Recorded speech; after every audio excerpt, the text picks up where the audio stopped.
दाक्षिणात्य सुपरस्टार अल्लू अर्जुनची जेलमधून सुटका करण्यात आलेली आहे। काल जामीन मंजूर झाला, मात्र रात्रभर त्याला जेलमध्येच त्याचा मुक्काम होता। त्याला जेलमध्ये राहावं लागलं। पुष्पा 2च्या प्रीमियर वेळी हैदराबादमधील चेंगराचेंगरीमध्ये एका 39 वर्षीय महिलेचा मृत्यू झाला। या महिलेच्या मृत्यू प्रकरणी काल अल्लू अर्जुनला ही अटक झाली होती आणि आता त्याला जामीन सुद्धा मंजूर झालाय।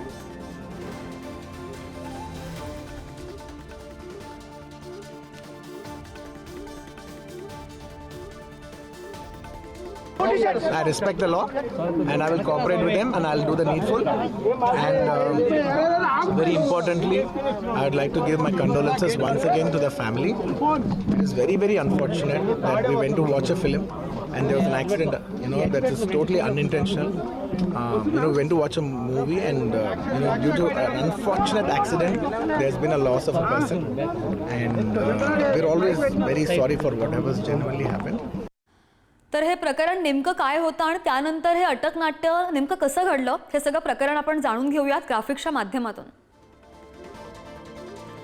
अल्लू अर्जुन शुक्रवारी संध्याकाळपासून सुटकेची वाट पाहत होता। सकाळी 7च्या दरम्यान त्याची तुरुंगातून सुटका झाली। दिलेलं जेवण सुद्धा त्यानं नीटसं खाल्लं नाही आणि रात्री उशिरापर्यंत तो जागाच असल्याचं कळतंय। त्याला बेड आणि उशी देण्यात आली। अल्लू अर्जुन रात्रभर अस्वस्थ होता। बॅरेकमध्ये तो कधी चालताना दिसत होता।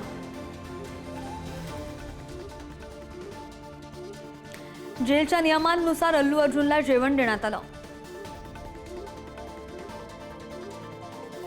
अभिनेता अल्लू अर्जुनला तुरुंगात रात्र काढावी लागली। जामिनाची प्रत कारागृह प्रशासनाला मिळालीच नाही।